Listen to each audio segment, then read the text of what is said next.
Sean bienvenidos a La Medida. Es un gusto compartir con ustedes estos temas destacados, por supuesto hacerlo junto a Julio Talamonti. ¿Cómo estás, Julio? Buenas noches. Sandy, muy buenas noches. Bien, muchas gracias. Estamos listos precisamente para los tres temas que vamos a analizar hoy. Y el primero de ellos es una situación, buena, aparentemente no, porque es una sentencia bastante ejemplar para una banda criminal terrible. Así es, hablaremos entonces de lo que está pasando con los Sierra Obando.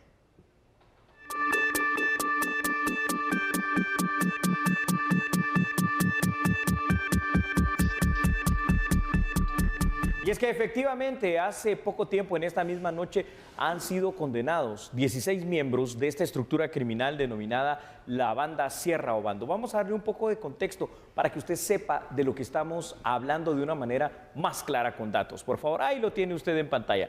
La banda denominada Sierra Obando estaba integrada por agentes y también por exagentes de Policía Nacional Civil, es decir, ya desde ahí empezamos bastante mal. Según el Ministerio Público, esta estructura habría operado, Sandy, desde el año 2001 hasta el 2013. En su forma de actuar y de operar, lo que hacían era engañar a las víctimas, diciéndoles que tenían una orden de aprehensión, usaban trajes similares a los de la Policía Nacional Civil o del Ministerio Público, secuestraban a las víctimas, posteriormente exigían un rescate.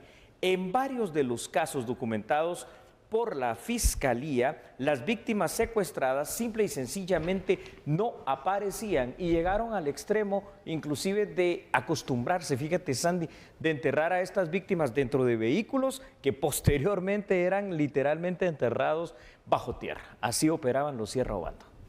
Esta sentencia obviamente sabemos que ya se sienta un precedente porque es una estructura que estaba muy bien organizada, Julio, y aparte de ello también hay varios casos que se le dan a conocer o que se señala que ellos fueron los que lo cometieron.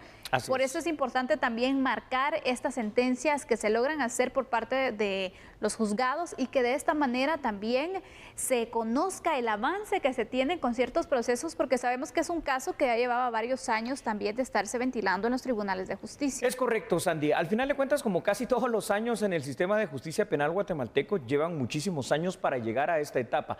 Recordemos que hoy se está obteniendo una sentencia en primera instancia. Quiere decir que lo que la defensa técnica de los Sierra Obando va a hacer es en los próximos días presentar la apelación especial.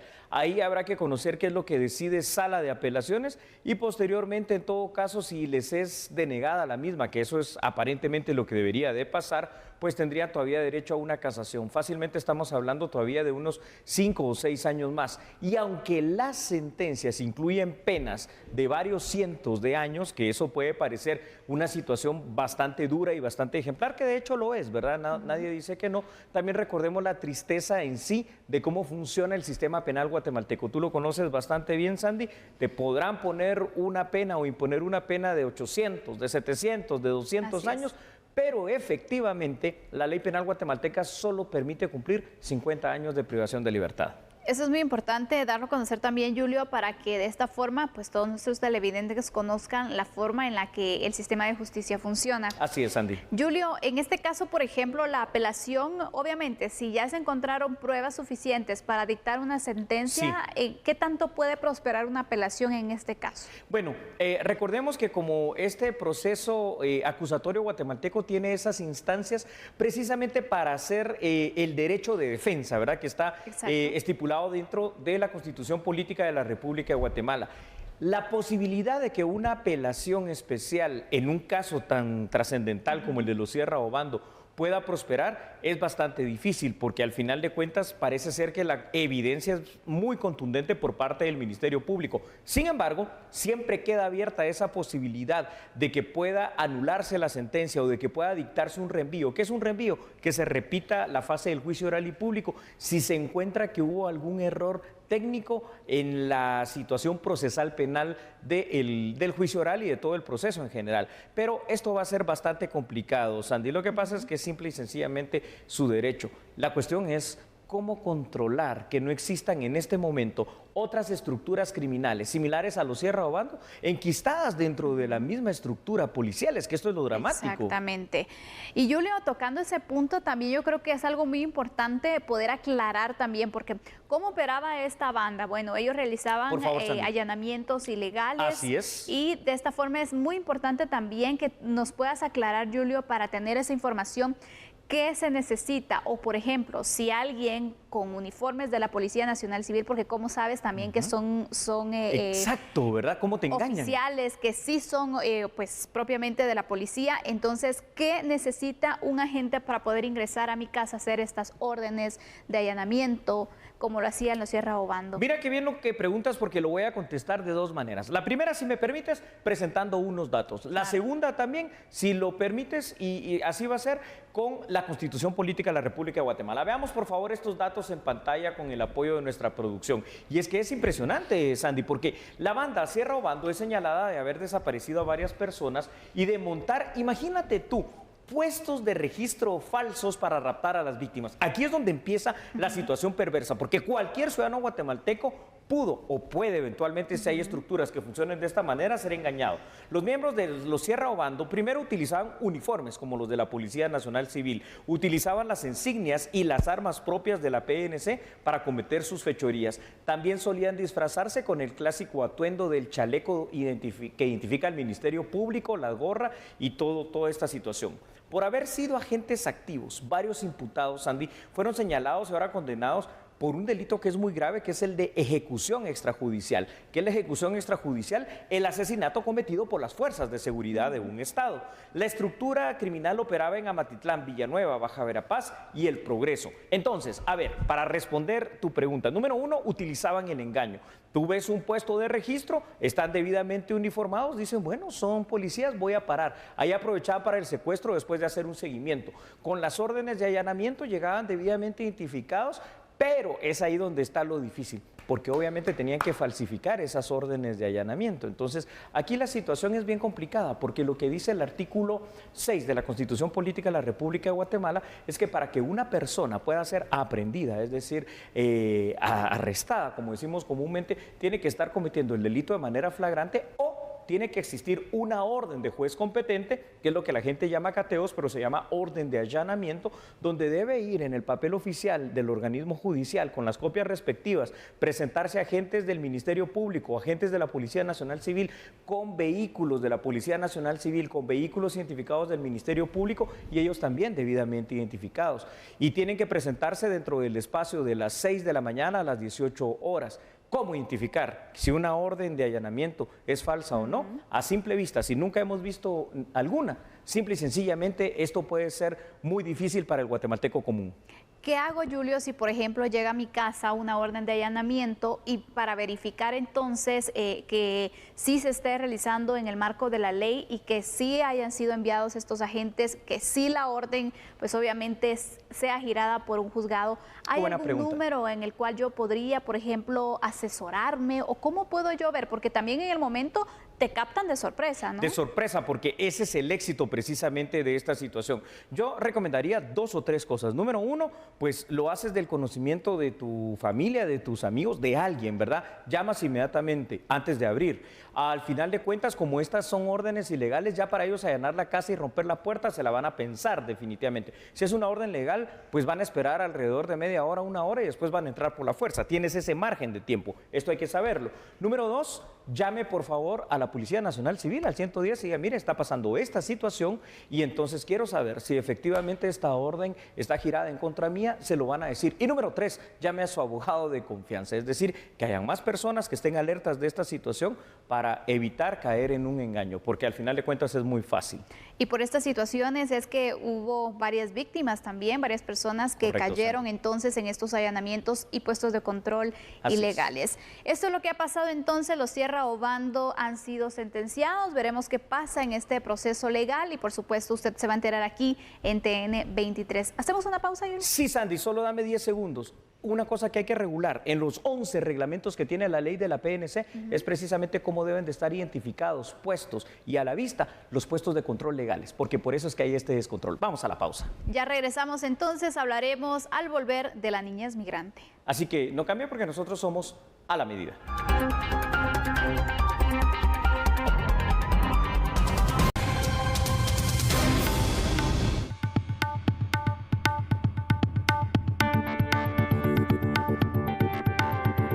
El objetivo es fortalecer las acciones contra la violencia sexual, explotación y trata de personas en niños, niñas y adolescentes que viajan de manera irregular a Estados Unidos. El vicepresidente de la República, Guillermo Castillo, comentó la importancia que tiene el trabajo interinstitucional para la protección de ese sector de la población, el cual representa más del 20% del total de habitantes. Tuvo lugar el lanzamiento de un mecanismo de protección para niñas, niños y adolescentes migrantes no acompañados.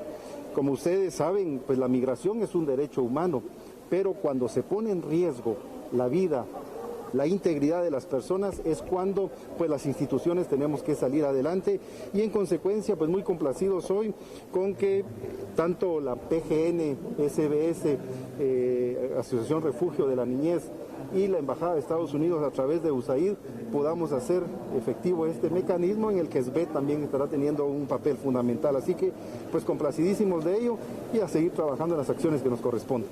Es previsible que la situación económica derivado de los temas de pandemia pues obliguen a muchas personas a querer migrar.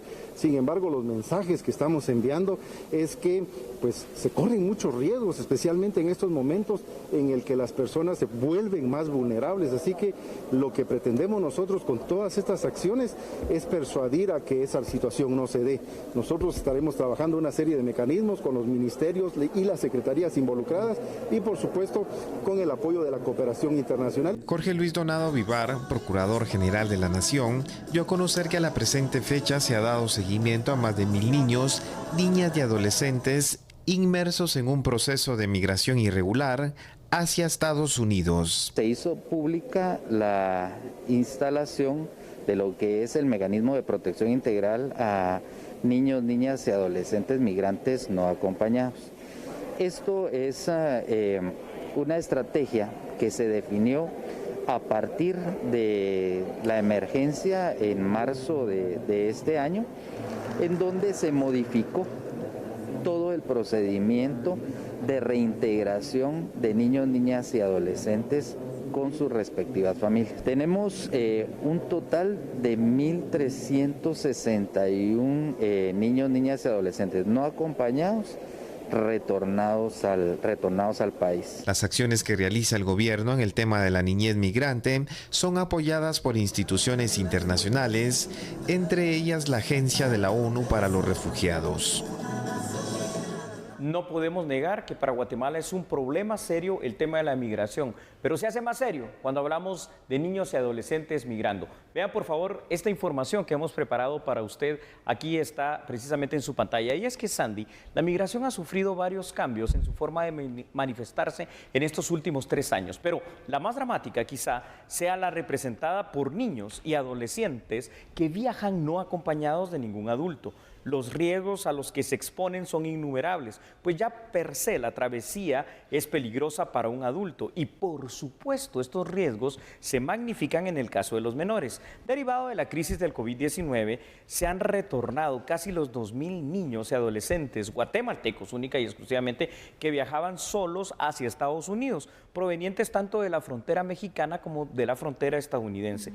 Por su parte, la embajada estadounidense acreditada en Guatemala manifestó que la recomendación sigue siendo no tratar de migrar ilegalmente hacia Estados Unidos, no solo por el peligro habitual, sino que también por el tema de la pandemia del COVID-19. Ahora, esto tiene mucho sentido, pero ante la situación de pobreza, ante la situación de falta de oportunidades, ¿cómo convencer de esto a nuestra población?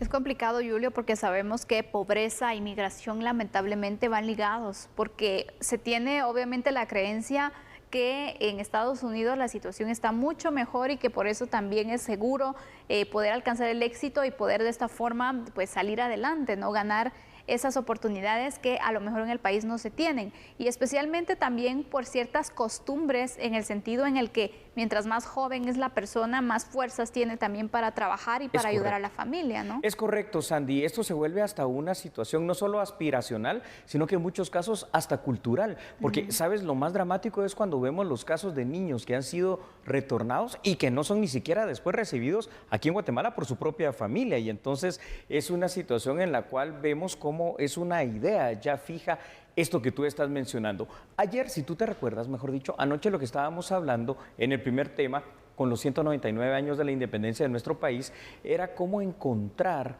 lo que hace falta para construir de nuestra Guatemala ese país grande, próspero y que todos necesitamos y queremos. Y hablábamos del tema de la reconciliación como tal. Hay que reconciliar muchos temas pendientes que quedaron derivados productos del conflicto armado interno, y uno de esos graves problemas estructurales de la sociedad guatemalteca se ve reflejado en este derecho humano que se está volviendo una crisis humanitaria. Me refiero a la migración. Así es, Julio, y por eso va a ser muy importante también que las autoridades puedan desarrollar esos programas de ayuda, Julio, de ver la manera también de ir reactivando la economía, de ir creando fuentes de trabajo, de buscar oportunidades, especialmente para sectores como la juventud, porque es un gran número de jóvenes que migran año con año, y ahora ante esta situación seguramente se va a disparar el número de migraciones en jóvenes. Estamos precisamente llegando a esa situación. Es previsible que la situación se vuelva todavía más crítica en cuanto a la migración en general, pero sobre todo con niños y adolescentes. ¿Qué es lo que necesitamos hacer? Precisamente lo que tú dijiste, empezar y voltear a ver que ese 33% de la población, que son las personas entre 13 y 29 años de edad en nuestro país, necesitan precisamente una atención integral. ¿Por qué? Porque si no se exponen a peligros que son terribles. Y aquí en esta parte de los peligros, precisamente, quiero pedirle a nuestra producción que ponga los datos, y Sandy, también quiero pedirte a ti que compartas esta situación de peligros a los cuales inmediatamente ellos se ven expuestos. Claro, Julio, porque son varios los peligros a los cuales se enfrentan, y lo más inminentes que enfrentan los menores al viajar los constituyen las denominadas redes de trata de personas, que pueden fácilmente hacerlo sus víctimas. Asimismo, se ven expuestos a todo tipo de abusos o maltratos, hasta de carácter sexual, donde pueden ser vulnerados en su integridad física. Sin duda alguna, el trayecto también representa un peligro, porque atravesar ríos, desiertos, viajar en tren y exponerse también a los grupos delincuenciales son un constante peligro en este viaje ilegal, Julio. Es una clara señal de alarma que deberán investigarse para determinar la causa del por qué tantos niños están yendo solos en busca del sueño americano. Es lamentable, Julio, ver esta situación, ver niños tan pequeños que están en ese riesgo. Si cuando uno de grande ve la situación, de verdad da miedo, imagínate. Da miedo. ¿Qué tan desesperado tienes que estar como ser humano a esa corta edad? ¿Qué tan desesperado tienes que estar como núcleo familiar para decir tú como mamá, como papá, bueno, pues ve, hijo, ve y encuentra un mejor futuro, porque aquí no tenemos ni siquiera para comer, ni para vestirte, ni para educarte, ni para nada? ¿Qué tanta es la situación terrible que no queremos ver, que pasa por la desatención a este grupo tan importante de la sociedad guatemalteca? Es decir, si queremos realmente que la situación de la migración en menores, en adolescentes, en adultos cambie, tenemos que crear lo que tú decías al principio: cómo generar esas fuentes de oportunidad, de empleo, de trabajo, de inversión aquí en Guatemala. Y solo hay una forma: atraer a inversores que vengan de otro país para que se abran aquí las fábricas, tecnificar a nuestra gente. En el interior de la República, por ejemplo, hablar del tema del cooperativismo. En el interior de la República, por ejemplo, venir y hablar de que personas que han estado precisamente en Estados Unidos y que han sido repatriados y retornados pueden instalarse call centers también allá en esos lugares, y con los niños específicamente, que cada niño que nazca. Por cierto, te digo, cada 10 minutos que estamos en el programa La Medida, están naciendo 2 nuevos guatemaltecos, así es nuestra tasa de natalidad, pues tengan de verdad asegurado la educación, la salud y un mejor futuro en nuestro país. Y antes de irnos a la pausa, vamos a conocer esta información, porque hoy inició el segundo proceso penal en contra del exministro de Comunicaciones, Alejandro Sinibaldi. Esto por supuestos actos de corrupción en esa cartera. Esta nueva primera declaración del exministro de Comunicaciones, Infraestructura y Vivienda, Alejandro Sinibaldi, se realizará en el Juzgado de Mayor Riesgo D.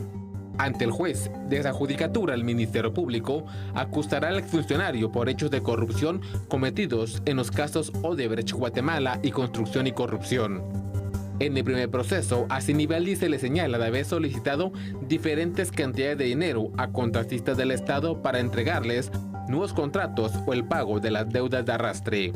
Y en el segundo caso, según las investigaciones del Ministerio Público, el exministro y otras personas pactaron con la empresa brasileña Norberto Odebrecht, Sociedad Anónima, el pago de un soborno de $18 millones.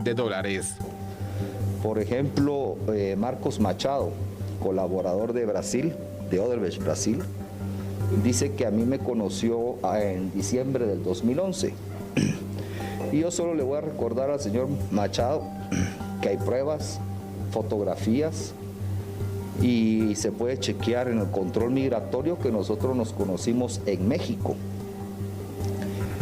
a mediados del 2010. A puerta cerrada, el procesado dará a conocer que hay decenas de personas involucradas en el caso penal Odebrecht Guatemala. Así lo refirió el exministro del expresidente Otto Pérez Molina.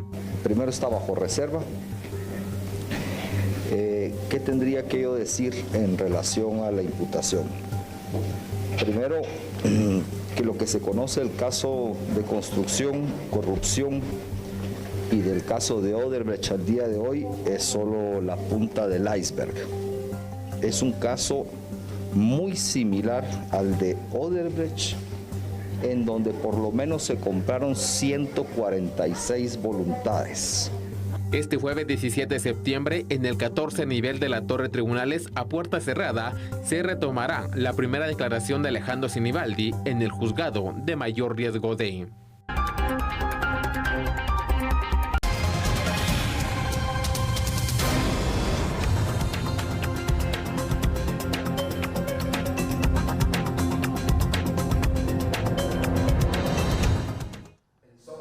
Para fortalecer las capacidades y desarrollo de los estudiantes, así como la entrega de las guías de tareas, el ciclo escolar estará finalizando en noviembre para el sector público, señaló la ministra de Educación, Claudia Ruiz.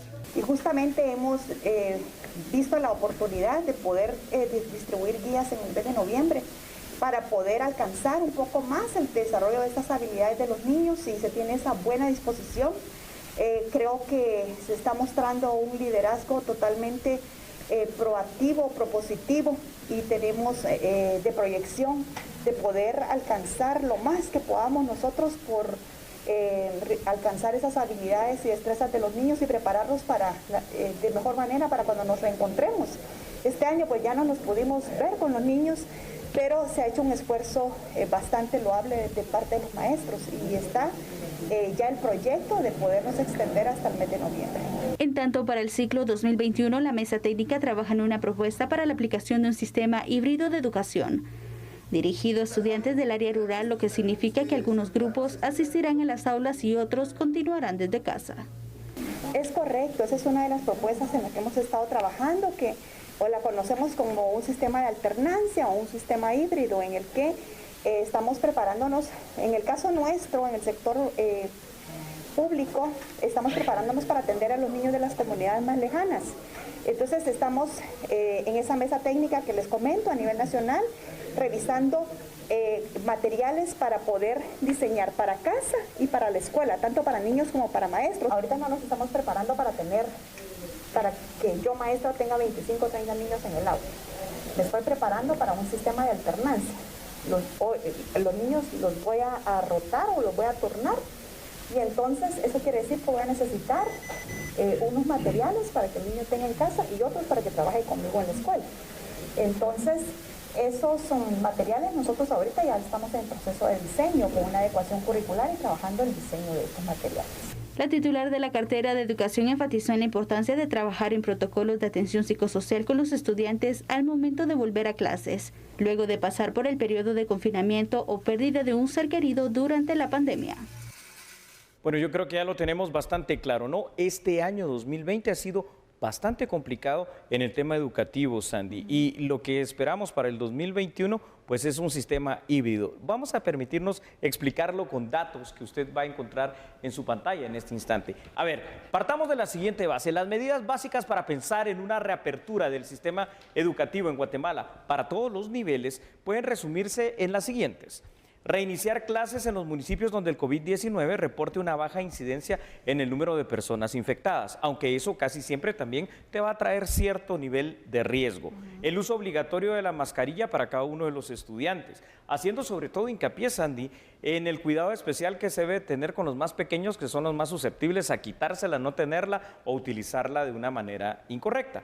De conformidad a lo establecido por la Organización Mundial de la Salud, se recomienda abrir los centros educativos en comunidades que presentan una baja sensible de casos comunitarios, y hay países que ya han reabierto el tema educativo. Uruguay, tú dirás, sí, pero es que Uruguay realmente tuvo una baja incidencia en el tema de las personas infectadas por COVID-19. Y es evidente que para el próximo año estamos casi seguros que el sistema híbrido que nos ha expuesto la ministra de Educación es el que se va a implementar. Así es, Julio. Yo creo que es de ir también estableciendo ciertos protocolos, ciertos controles que se puedan tener en las escuelas, porque obviamente si hay un descuido también todo el trabajo que se hizo por cuidar a los niños durante este tiempo va a ser en vano, porque entonces se van a dar el repunte de casos. Y es complicado porque sabemos que los niños pues obviamente no comprenden en su totalidad la situación que está pasando y por qué tienen que utilizar la mascarilla.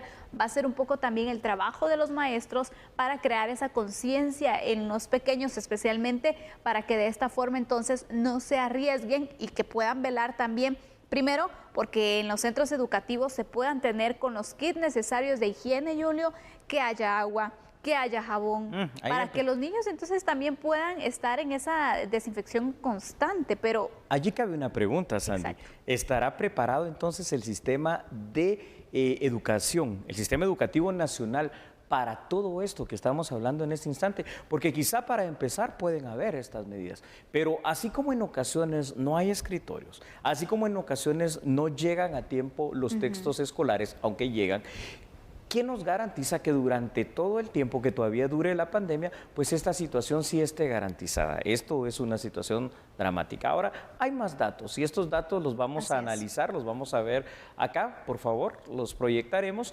Y Sandy, yo creo que es importante que veamos lo siguiente. ¿Qué es lo que nos dicen estos datos? Bueno, definitivamente pensar en un sistema educativo de regreso a clases que sea seguro en Guatemala. ¿Sí? Es trasladarnos al próximo año. Así es. Porque el presente ciclo escolar va a finalizar a distancia. Eso ya lo dijeron las autoridades de educación. En noviembre finaliza. Hablar entonces de un sistema híbrido para la reapertura de clases. Piensan dividir los grupos de estudiantes para recibir clases, unos presenciales y otros a distancia, para evitar entonces las aglomeraciones. Así es. Otra propuesta del Ejecutivo es implementar el dispositivo inteligente llamado Tommy, que permite transformar cualquier superficie en una pizarra inteligente e interactiva también. El ciclo escolar 2021 se presenta desde ya como todo un reto, Julio, para el Ministerio de Educación y para los colegios también. No hay que dejar por un lado del sector privado. Se espera que ambos sectores estén a la altura de la necesidad. Entonces, por medio de este sistema híbrido, las clases serán así el próximo año. ¿Qué tan preparados estamos? Hay algo en lo que yo me pongo a pensar, Julio. En las clases se puede a lo mejor tener ese control. Bueno, unos en casa, otros van a las aulas, pero ¿se evitará el recreo?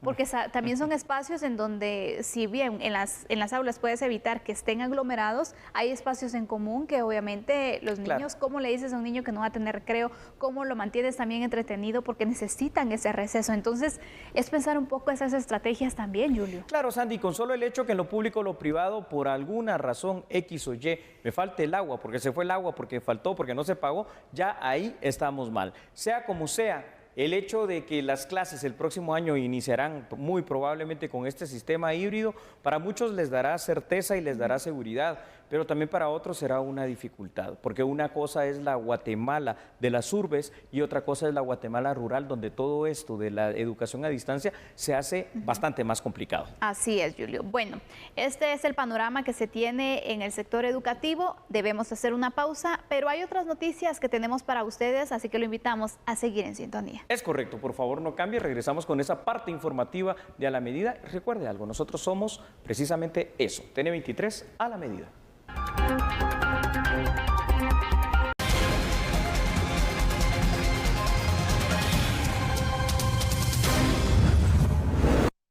El próximo viernes 18 de septiembre, Guatemala, como muchos otros países de la región centroamericana, va a aperturar sus fronteras de todo tipo, terrestres, marítimas y por supuesto las aéreas. Mientras tanto, la Organización Panamericana de la Salud ha hecho ya el llamado a nuestros países para que los sistemas de salud centroamericanos tomen las medidas pertinentes a efecto de evitar un nuevo brote de COVID-19. Vea por favor la información. Es muy importante considerar que la apertura económica es muy necesaria. En ese sentido, tenemos que balancear también, poner en la balanza la seguridad de la vida y la salud de las personas. Que las medidas de protección de salud pública tienen que estar activas por muchos meses más. Y esto es una garantía. Primero, de que reducimos la transmisibilidad del virus. Segundo, que damos oportunidad a que los servicios de salud que tienen una alta ocupación, particularmente cuidados intensivos, puedan tener disponibilidad para el caso de que haya una cantidad de pacientes que necesiten cuidados intensivos u hospitalización en tiempos cortos. Y tercero, que entonces podemos activar la economía de una manera mucho más segura. En ese sentido es importantísimo, primero, que si nosotros contamos con esas medidas, la actividad económica puede restablecerse. Segundo, que cuando se reabre la actividad económica, estar vigilantes en todos los aspectos que desde el principio han debido ser implementadas y que deben seguir siendo implementadas. Si sabemos dónde está el virus, y podemos reducir la transmisión y podemos atender a los pacientes rápidamente y salvarles la vida, entonces tendremos mejores posibilidades de reabrir la economía en mejores condiciones. La Fundación contra el Terrorismo presentó una denuncia en contra de la magistrada de la Corte de Constitucionalidad, Gloria Porras, y también un diputado del Congreso de la República. Que ella modificó una sentencia de la Corte de Constitucionalidad, lo cual es absolutamente ilegal. O sea, la ley prohíbe que una sentencia de la Corte de Constitucionalidad pueda ser alterada. ¿Por qué lo está haciendo ella? Ella lo está haciendo porque pretende así acelerar el proceso de elección de magistrados de Corte Suprema de Justicia. Esto con el propósito de que la nueva Corte Suprema de Justicia, que tiene que elegir el Congreso de la República, sea afín a ella y la reelija a ella en abril del año entrante, que toca elegir magistrados de la CC. Este señor, coludido con Gloria Porras, se ha reunido con candidatos a magistrados de la Corte Suprema de Justicia, condicionando el apoyo de él, el apoyo de su bancada, a esos candidatos que tendrá que elegir el Congreso para la Corte Suprema de Justicia, a cambio de que ellos le garanticen su voto a favor de Gloria Porras.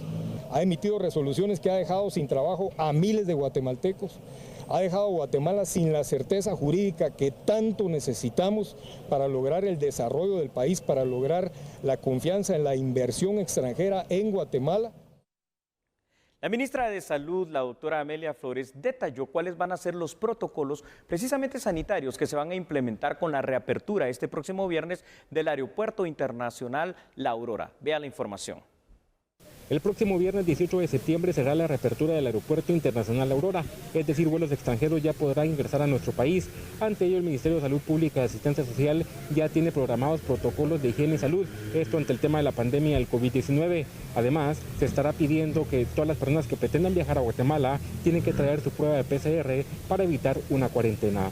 Mire, ya se trabajó en el ministerio con los viceministerios que tienen influencia en este tema tanto con la contratación de recurso humano para ubicarlo ahí. El día viernes ya va a estar ubicado, ya se han estado haciendo todas las pruebas, se cuenta con el equipo para funcionar desde ahí y con todos los protocolos para poder funcionar en coordinación con Aeronáutica Civil.